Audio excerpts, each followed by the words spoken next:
Hey everyone, welcome back.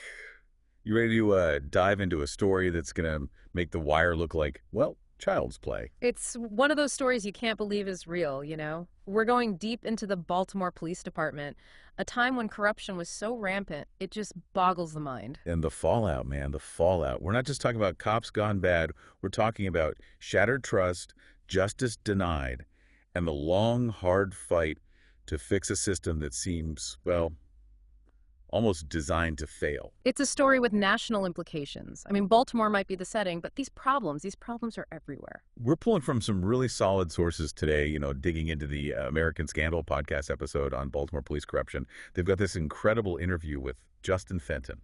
Yeah, Justin Fenton, he's an investigative reporter with the Baltimore Banner, wrote the book on this whole mess. Literally, We Own This City, it's called. He was right there on the ground as this whole gun trace task force scandal blew wide open, talking to the crooked cops, the victims, everyone caught in the crossfire. Yeah, his perspective is just invaluable, to really understand how deep this rabbit hole goes. So before we get into the nitty-gritty, let's paint a picture for everyone, all right? Ever been to Baltimore? Mm. It's a city of like intense contrasts, right? You've got working class neighborhoods, so much resilience, but also grinding poverty, crime, and this deep, deep segregation. And that context is crucial. I mean, to understand the pressures the Baltimore PD was under, trying to reduce crime in that environment, right? But also supposed to be building trust, being fair. It's a tightrope walk. Yeah, yeah. And then boom, Freddie Gray, 2015, dies in police custody, protests erupt, Justice Department launches an investigation. Baltimore PD is suddenly under a microscope, right? Yeah.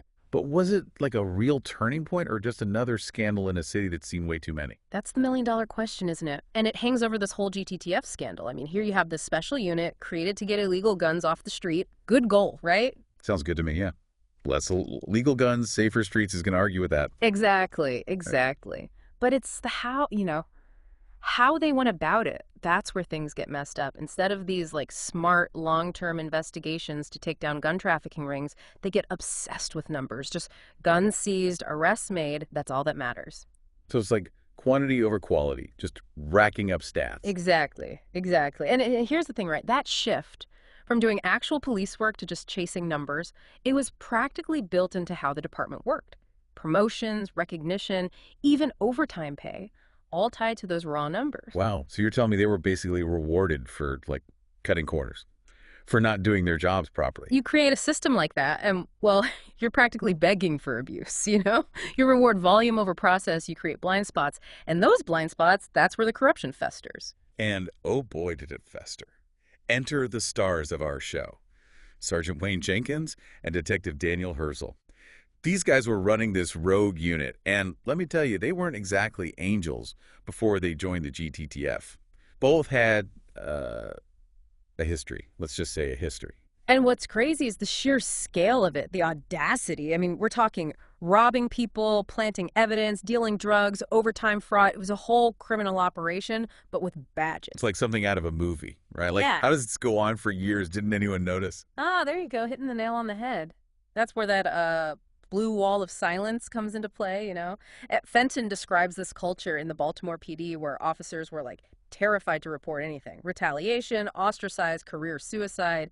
You know how it goes. So even if some cops knew what was going on, they felt like they couldn't say anything. You got it. The fear was just pervasive, and that let the GTTF run wild for years. I mean, it wasn't until pure dumb luck, a total accident, that the FBI stumbled onto this whole thing. Ooh, okay. This is where it gets good. Lay it on me. What happened? Yeah. You're not going to believe this. So the FBI, they're in the middle of a totally different drug investigation, right? And they find this tracking device on a suspect's car. They think, gotcha. But guess what? Right. It wasn't the drug dealers who put it there. It was the GTTF. Hold on. So they were being investigated and they didn't even know it. Talk about irony, right? And get this. The Justice Department was already looking into the Baltimore PD for systemic issues when this whole thing blew up. Talk about a mess. It's like a house of cards, just waiting to collapse. So what happened next? How did the FBI take down the GTTF? So the FBI is sitting on this, like, bombshell, right? The GPTF is running wild. The Justice Department's already sniffing around. What happens next? Well, the FBI, they know they've got something big, so they go full-on spy mode. Wiretap, surveillance, the whole nine yards. Building a case that would eventually, bring the whole corrupt house of cards crashing down. Must have been like listening in on I don't know, a mob operation, not a police unit. Yeah. What were they hearing on those wiretaps? It was wild, just brazen talk about robbing drug dealers, planting evidence, even like casually discussing their overtime fraud. It was so blatant, Not just a few bad apples. This was like systemic. Just wow. It's Yeah. crazy they thought they were untouchable. But you mentioned the Justice Department was already looking into the Baltimore PD, right? What was that all about? Right. So that investigation, that was triggered by Freddie Gray's death, the unrest that followed. The DOJ, they were looking into allegations of like systemic civil rights violations, excessive force, all of that. So you've got two separate investigations, both exposing this deep rot within the Baltimore PD. Crazy. What happened with the GTTF investigation? Well, in March of 2017, the hammer finally dropped. 7 GTTF members, Jenkins, Herschel, the whole crew, indicted on federal racketeering charges. It was a huge, huge deal. Shook the city, the whole country, really. I bet. I mean, this wasn't just a few bad cops, right? This is an entire unit engaged in criminal activity. What happened to them? Well, they all either pled guilty or got convicted. Sentences range from, I think, 7 years to 25 years.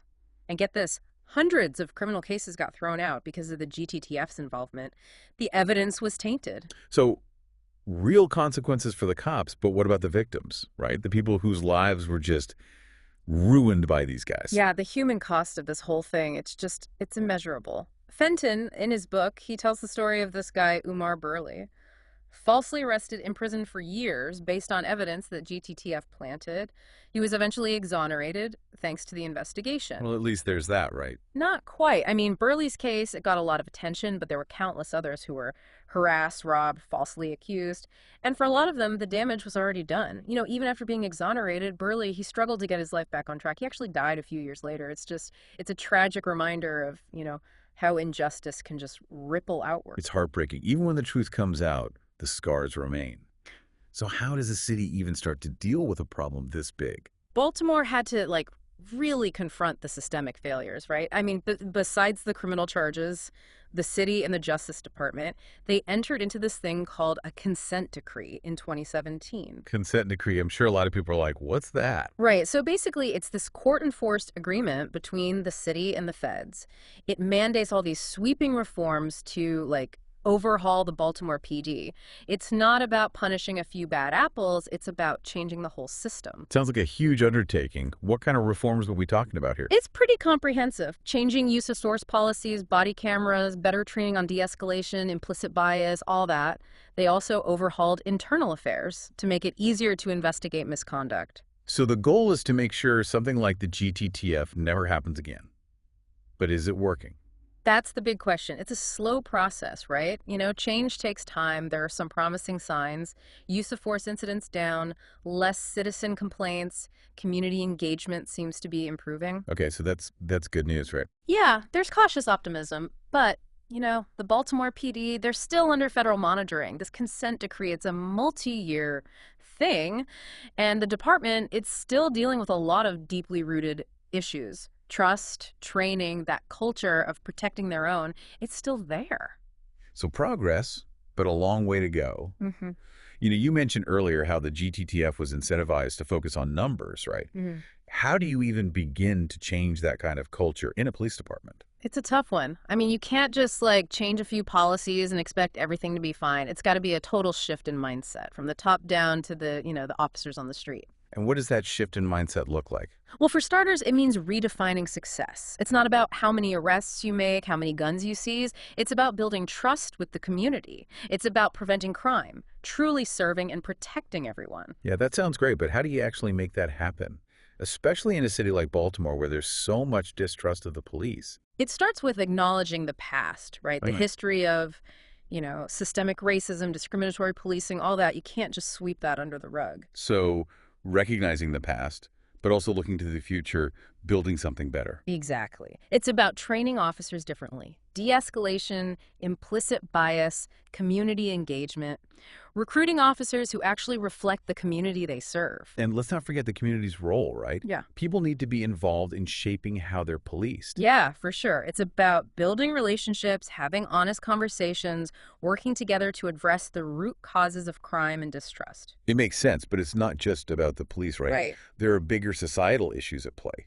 Poverty, Yeah, lack of opportunity, systemic racism, all of it contributes to crime. you're absolutely right. It's a complex web, and Hmm. real change, lasting change, it needs a holistic approach. It's about investing in communities, giving people opportunities. It's about building a more just society. That sounds like a tall order. It is.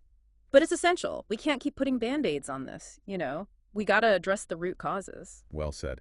One thing that really sticks out to me is the role of, investigative journalism in all this.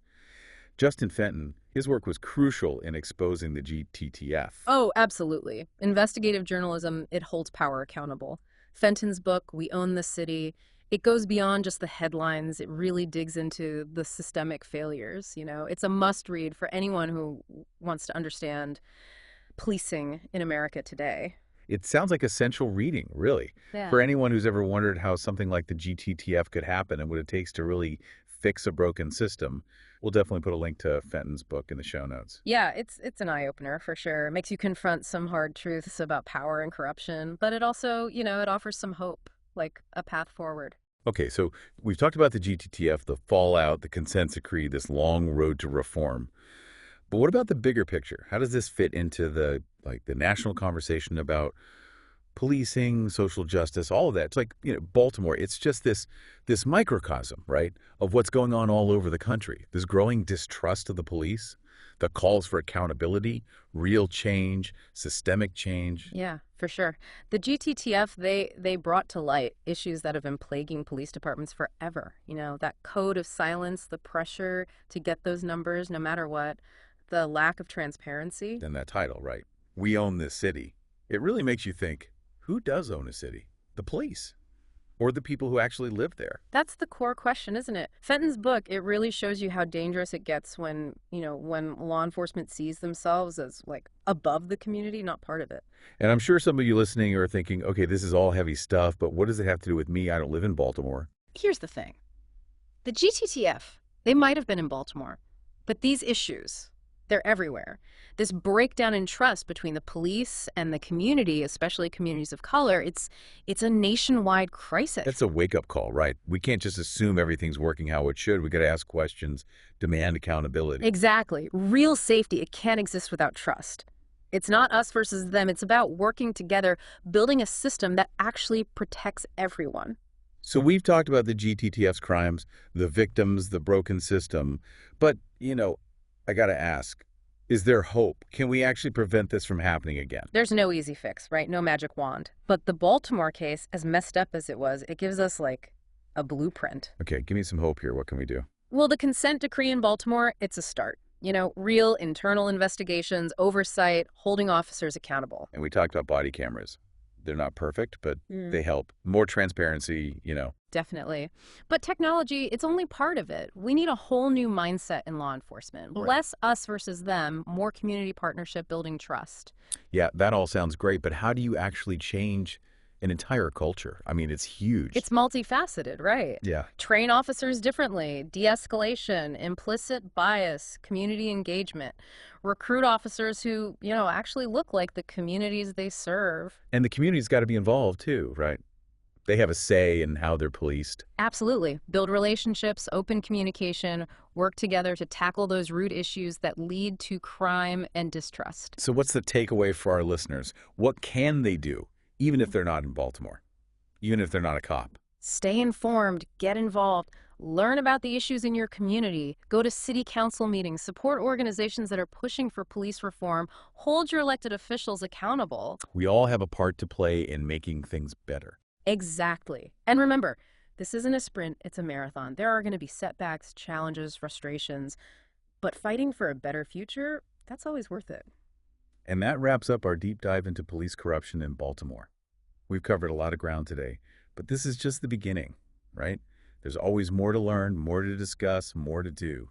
Thanks for listening, everyone. We hope this conversation has inspired you to learn more, to get involved, and to be a force for positive change in your own community.